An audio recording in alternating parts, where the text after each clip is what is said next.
Okay, this video is about the gay marriage debate that is raging in all over the world, but especially in America right now. So this is not a new topic. This is all over the internet. It's everywhere. Everyone's got their own reasons, their own explanations. I have never, ever heard anything that is a good argument against gay marriage. If anybody has one they'd like to put up, I would be very interested to hear it. There are so many, the conservative movement against this, they act like they've got these new points that they're coming up with every time, something new and very, very profound. But they never are. They're recycled points over and over and over. And I just wanted to talk about a few of the very common ones that come up and just sort of point out why they are so tired and ridiculous.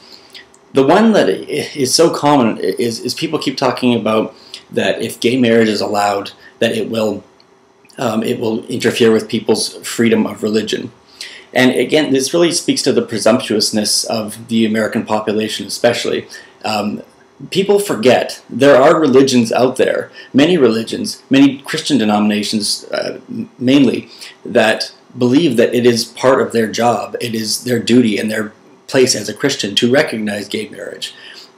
They openly welcome gays into their church, and they think that they're doing God's work by recognizing this love. So why doesn't anybody ever put up that point in terms of saying, well, by not allowing it, you're interfering with their freedom of religion? The only way to really make this work is, if you don't want to marry gay people, don't marry gay people. If you don't want to have a gay marriage, then don't have one. But why stand in the way of other people who have this as a major part of their religion? It's funny that that point even has to be brought up, because this is a secular society. Religion shouldn't play into it, and unfortunately people find that they have to automatically argue the religious aspects when it really shouldn't be any more relevant than somebody who believes in unicorns and says that because of that they shouldn't be able to have gays in their church. Whatever. It's equally ridiculous to me, but for some reason we have to argue that. Another point people bring up is that this is going to change the culture, that if you recognize gay marriage, it's going to change the culture. Again, I think it speaks to this fear that a lot of people, especially right-wing people, have in terms of that they have a fear of what is under the surface of humanity, and there's this very dark side that we're not able to fight against, and there's something that as soon as we recognize something that's there in all of us, that this, that we're going to suddenly unleash this pandemonium onto society. I think that we could have a little bit more faith that we're smart enough as a species to be able to study our own behavior and understand when things are going off the rails. And people will say things like, well, if we open this up, if everyone were gay, there would be no more babies. Well, first of all, everyone is not gay, so that's not a problem. There are people who have absolutely no even slight desire in them to do anything slightly gay or be gay because they're not gay. And it's that simple. And I don't know why we have to pretend that this is like some club that people are handing out memberships to. And even if the impossible happened and the entire world turned gay, do people honestly think that the population would stop? We wouldn't be able to figure out how to reproduce, how to make things work. That isn't even an issue. It's not something we have to worry about because it's not going to happen. It's not an issue. It's not something that people choose to do. But this concept that we're not smart enough to figure out how to deal with changes in the culture is just ridiculous.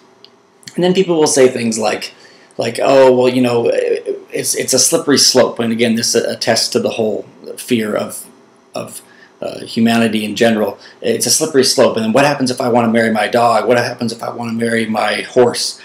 Well, are there really, is there a huge movement of people out there who are really marching like a mainstream movement that are saying that they want to marry their animals?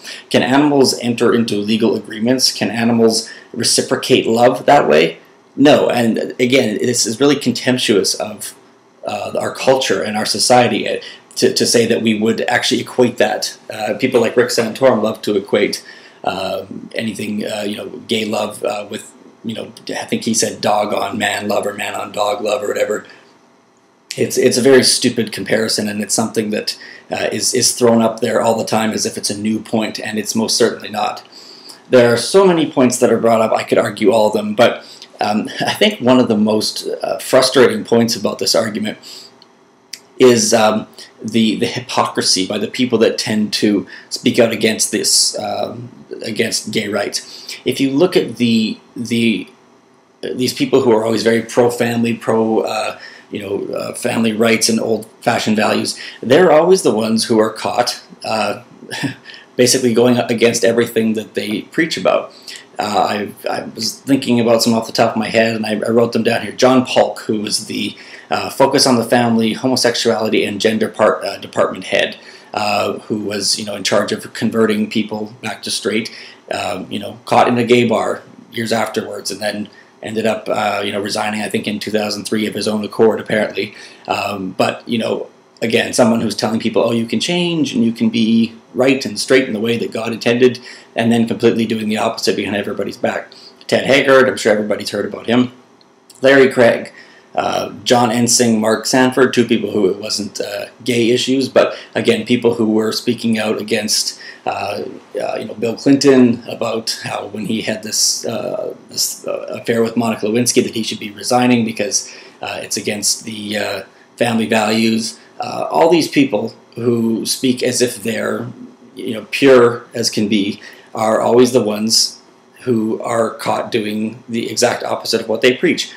And people talking about the sanctity of marriage, it's like as soon as another group wants, it's like a kid, when a kid doesn't is tired of a toy or something, and another kid wants to play with it, and then the kid says, no, that's my favorite toy, don't touch it, I don't want you to touch it. This is what all these conservatives are doing now that the gay community is trying to have their relationships recognized.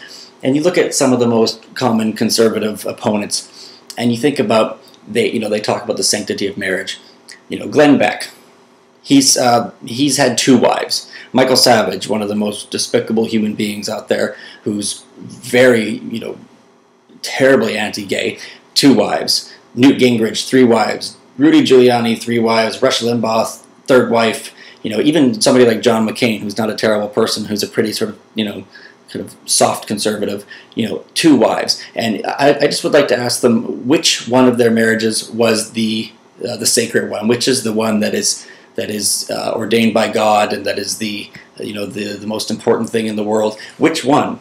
If you're able to toss a marriage aside for whatever reason, how can you then stand by and say that this is the most important thing in the world and that it's only reserved for a select group of people? This is a topic I'll probably do more on because there's a lot to talk about and there's endless points. But I challenge anybody out there to give me a non-religious based but a secular, fact-based argument against gay marriage or homosexuality in general. I have never heard anything rational. I'd like to keep the debate civil if anybody wants to join in, but if you have anything, I look forward to hearing it. Thanks for listening if you did.